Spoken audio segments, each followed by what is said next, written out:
What criteria is used to appoint court interpreters? And how do inaccurate interpretations impact the administration of justice?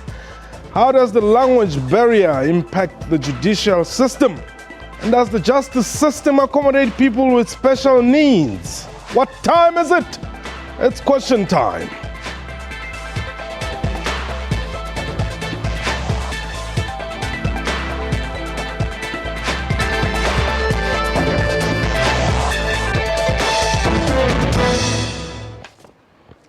Hello and welcome to the show. My name is Mpho Tsedu.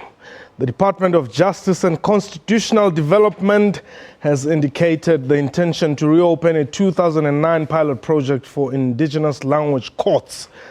The objective is to introduce and promote the use of indigenous languages in a few courts and then extend it to other courts. Legal experts reiterate that interpreting and translation services play a critical role in the observance of a core legal principle, that justice must be seen to be done. Questions were raised about the profile of a sign language interpreter during the 2013 Mandela's Memorial Service. During Paralympian Oscar Pistorius' murder trial last year, some state witnesses are said to have lost confidence in the Afrikaans English Interpreter and chose to testify in English rather than in Afrikaans. But do interpreting and translation services cater for people with special needs? A reminder that this is a live program, and therefore you can call us and air your views on the following numbers: 089-110-4210. If you're outside the borders of South Africa, the number to dial is 002789 110-4210. Our Twitter handle is @QuestionTime24. My guests today, Dr. Eleanor Cornelius, who is the Vice Chairperson of the South African Translators Institute, Advocate Johan Kruger, who is the Director Center for Constitutional Rights. Welcome to the show. Thank you. Perhaps let me start with you. Do your people get trained to go and render services at courts? Paul, thank you for that question. Yes, I think there is a problem relating to the training of court interpreters in South Africa. At the moment, only a grade 12 certificate is required, and then in addition to that, proficiency in at least 3 South African languages. Now, this works on the assumption that a person who speaks 2 or more languages would be able to render interpreting services in a court of law between those languages, and nothing can be further from the truth. That is an assumption that just doesn't hold water. So, my feeling is that the training of court interpreters specifically in South Africa is not adequate to fulfill the needs in a judicial setting. So basically, I speak all South African languages, so does it mean that I can go and be a court interpreter? The problem with that opinion and that assumption is that you place the focus on language proficiency, whereas there is no focus on interpreting ability. The mere fact that people speak 2 languages does not mean that people are able to interpret between those languages.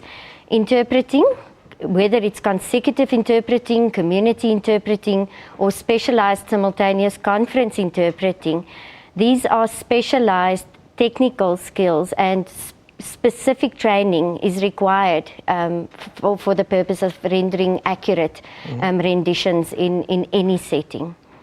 John, it is a fact that once you do not understand the language, or if the interpreter is not giving a true account of what you have said, they're basically, putting you at a disadvantage. Yeah. The question of language in our justice system is of crucial importance. It goes to the heart of equality, equality before the law, the right to be treated equally by the law, equal benefit of the law. And the Constitution recognizes our diverse society and our multilingual society. It provides specifically for the right to a fair trial, and it provides for the right to be tried in a language that you understand, and if not possible to do so, to have translation. Now, if that translation is not suitable and able to provide for a fair trial, some of your most basic constitutional rights are being violated. I mean, I've sat in courtrooms where I found the interpreter basically saying the opposite of what the accused had said.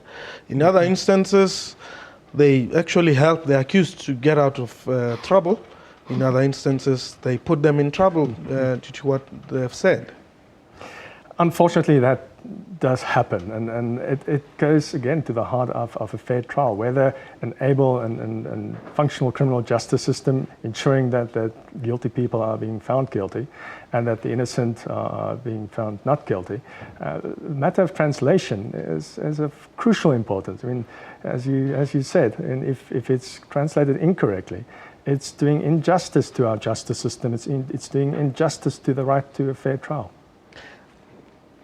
What is supposed to be interpreted here? Do you consider the person's cultural background when you interpret what has been said? Because something which I may say in Tshivenda or Sesotho doesn't sound necessarily okay in English, you know? Apart from linguistic knowledge, apart from the fact that one needs to know how to interpret, one needs cross-cultural knowledge of cross-cultural communication. One needs the important nuances that one picks up, and that also needs to be rendered in the target language, because that can also impact on the transfer of the message. In other words, one has to take cognizance of the fact that cultural information is also important in the rendition of the interpreter's product in the end. And why have a Tshivenda-speaking magistrate or judge presiding over a matter, but the process is run in English when the accused and perhaps the complainant and even the legal representatives are Venda-speaking? That's again not catering for the needs of South African citizens, and I think Johan already alluded to the fact that we have to make sure that people have access to a language that they can represent themselves in, that they fully understand, so that they can take informed decisions and that they are empowered in positions where they may feel disempowered. But is the law in South Africa in English? No. We have a multilingual language policy. And I think Johan's already alluded to the fact that people have a right to a fair trial and a right to use the language that they are best able to understand. But you see, Johan, what I'm trying to find out is why should a Zulu-speaking magistrate insist on running the proceedings in English, even when everybody in the or involved in the matter understands isiZulu? Well, there's probably 2 points that one have to consider. I think the one is the wrong assumption that we see all over society, is that English is the lingua franca of our country, which goes to the heart of the problem of what a diverse and multilingual society is supposed to be, that we should be catering for all of our official languages, and we should be able to conduct legal matters in those languages.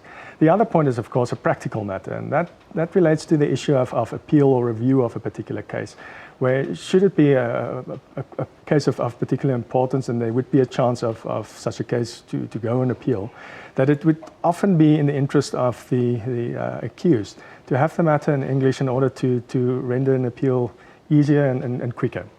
Once but who said it will be difficult and not quicker if it's done in an African language? Absolutely, but that's the point. And I think that is what's being missed in our courts quite often, that it isn't necessarily quicker. There should be services available to translate those court documents and to translate the record, but it's not being done. My point is that in the view of the mind of many presiding officers, it would be a quicker process in order to have the record. And why is there no simultaneous translation in court? Simultaneous interpretation is a quite an expensive endeavour. You need specialised equipment, and I think there are moves at the moment to start introducing simultaneous interpreting in courtrooms. It would save a lot of time. Simultaneous interpreting can be more accurate. So it would be a good thing if there could be potentially a pilot project where in some courts this could be introduced. All right, hold the thought there. A reminder that you can call us and air your views on the following numbers. Perhaps you were once sentenced because your language was not properly understood. The number to dial 08911042110. If you're outside the borders, 00278911042110. This is question time.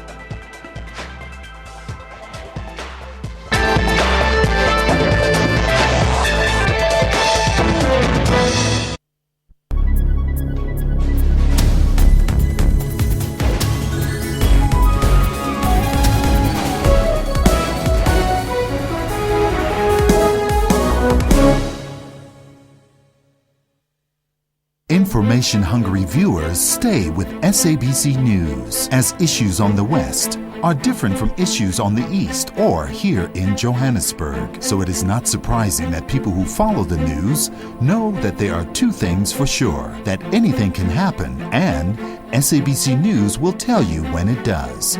Because we keep the nation fully informed. We are SABC News.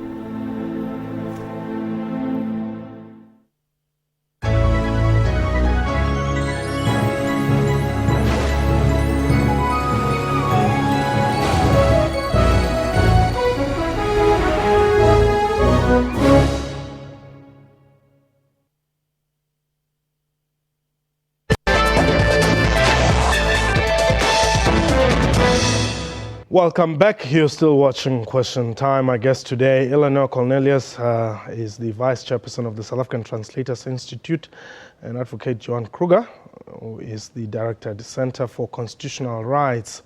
This is a live program, and therefore we'll be taking your calls on the numbers that will be on the screen. Z, you're calling us from Johannesburg. Hi, I can hardly hear you. Yeah, go ahead. We can hear you, Z. Thank you very much. Mm-hmm.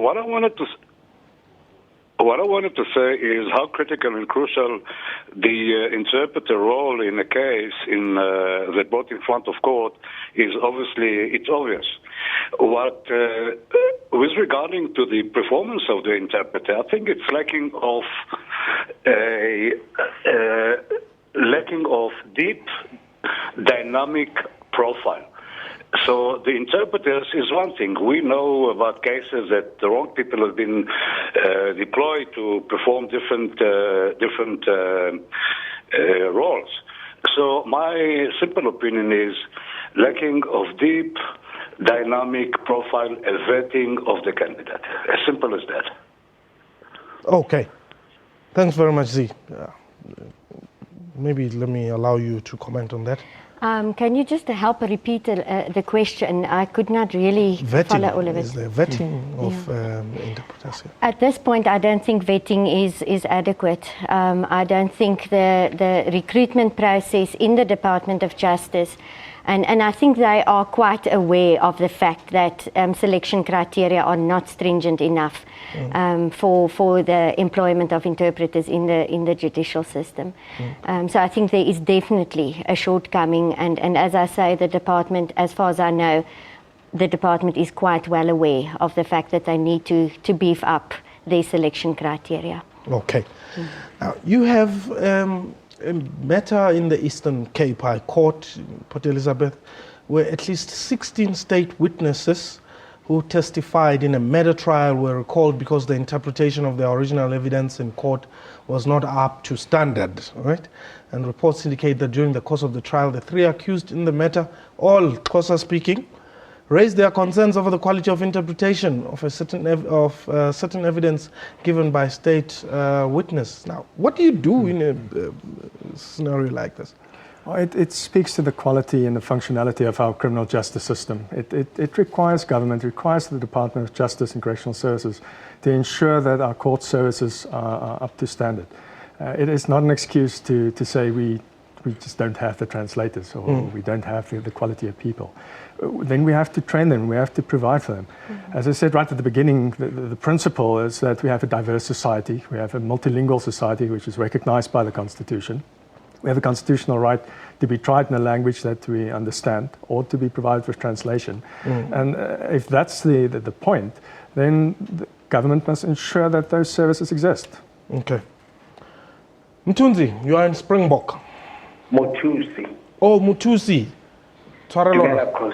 Tshwarelora. No problem, sir. Yeah. You're speaking to Motusi, as you've already mentioned. Yeah. I'm working as a prosecutor. Okay. We've had a number of cases where, you see, just like you, Mpo, I think I'm proficient in a number of languages, South African languages. Yes.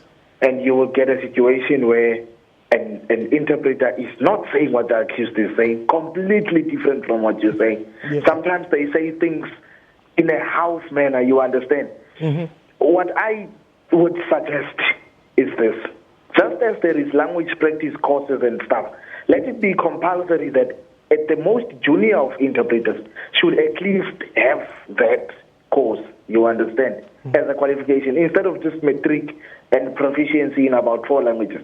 Proficiency in 4 languages does not mean that you can actually translate as the speaker said when the show started. I think you are so right, Mtusi. And what is your institute likely to do about this? Our institute, we're actually a professional body. We're a voluntary body. There is a new Act of Parliament that has recently been promulgated. This is called the South African Language Practitioners Council Act. That Act provides for the establishment of a professional council to regulate the language profession. And I think a lot of the gaps that we've seen and the deficiencies that we've seen will hopefully be addressed by this Act of Parliament and the institution of such a regulatory body. So we are looking forward to the establishment of this regulatory council in the near future. Okay. The Chief Justice, Mogoeng, has expressed his concern about the problem. Which is said when he was addressing the Judicial Officers Association of South Africa in Benoni. He said, or rather he voiced his concern about the poor training of interpreters and stated that South Africans are losing court cases because of the poor quality of court interpreters. This is indeed a problem. This is really a problem. We had qualifications on tertiary level. We had UNISA offering a BA degree program in court interpreting. But sadly, that program was terminated a few years ago. Yeah, 2009. Yes, due to a lack of interest. So that is really a pity. There is still the option for court interpreters to enroll for a diploma at the University of the Free State. And then the University of Witwatersrand also offers short courses in court interpreting, as far as I know. So my appeal would be that we need to again look at the availability of good quality qualifications for court interpreters in South Africa. Now, does it mean that one can just go to the street and grab somebody who speaks a language and then say, hey, do you have matric? Yes. Okay, come and help. Or yes, do you have... That is indeed what is happening. I mean, whether it's on the street, I don't know. But that's what it boils down to. Right at the beginning of the program, I mentioned that you need a grade 12 certificate and some proficiency in at least 3 languages. That again underscores that presumption and assumption that people who can speak languages are able to interpret in sometimes a very scary setting such as a courtroom. Okay, Mashabela, you are in Pretoria. Mashabela? Hello. Yes, go ahead. Yeah, just one comment. I am one of the interpreters. And then all I'm concerned about is that the majority of interpreters in our courts are black people. And they are the ones who are getting all of this condemnation on a daily basis. But at your studio there, you do not see it fit to try and get someone who is in the language service of the Department of Justice or the head of the interpreter section at national office, or some people who are right on the ground there, in the court every day, so that you get their view as to what are they saying about the condemnation and the so-called poor interpreting in our court. Yes, it is true that the Chief Justice is worried. I know for the fact that the department of national office, there is a court interpreter capacitation process that is going on to try and address some of the issues you are talking about today. But unfortunately, you decided to call some people who are not at the court on the ground on a daily basis. Thank you very much. Okay. You don't have members who are in court? We have members who are court interpreters, yes, part of the South African Translators Institute, yes. Okay. What are the challenges they are facing? Court interpreters face a large number of challenges. I think the first one being not being adequately trained. They also work in strenuous circumstances. They often are underpaid. They are often overworked. They are often not provided any opportunity to prepare. And there are many challenges that I think... Prepare what? To prepare for a court case. What do you want to prepare? Because you only have to say what is said. Yes, but I mean, it would be good if you know what the court case is about. We've seen this kind of thing in the Oscar Pistorius trial, where the first interpreter just didn't cope, and on a whim they called the second interpreter, and I don't think that is quite fair. One has to be in a position where one can render the best quality service. Eunice, you are in Pretoria. Yes, Mpo, how are you? I'm better today. Yes, you look better, but I see the rash on your face. I repeat, the rash on your face. So, You are a mess. because you accept me faithfully every time when I call you, so I also want to save you in return, parallel from the topic. Yes. I want to give you my number. I want to address that rash on your face. I'm concerned.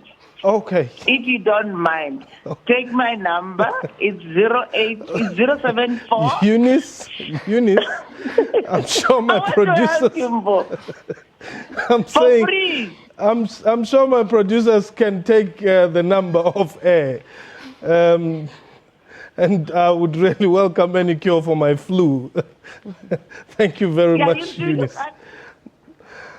Let's wrap up the program. There's something which I want to understand.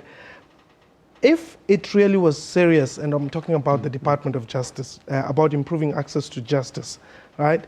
It would seriously consider implementing a system of real-time simultaneous interpreting in our courts, similar to a system used by the United Nations. This is a view by some of our viewers. I know that you've already indicated that it is a bit expensive, but would it not be a good thing to have and perhaps cater for the needs of the marginalized?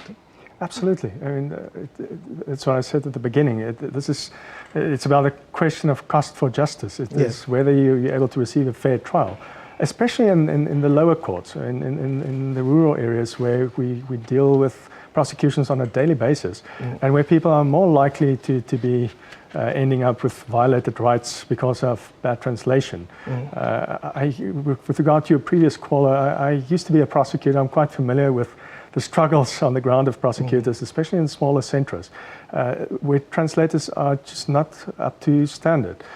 Simultaneous translation will add great value. As I said, we must ask ourselves, what is the cost for equality? And in this instance, I think extremely important. And perhaps if I may just ask out of interest, calling a judge my lord, what is that supposed to mean?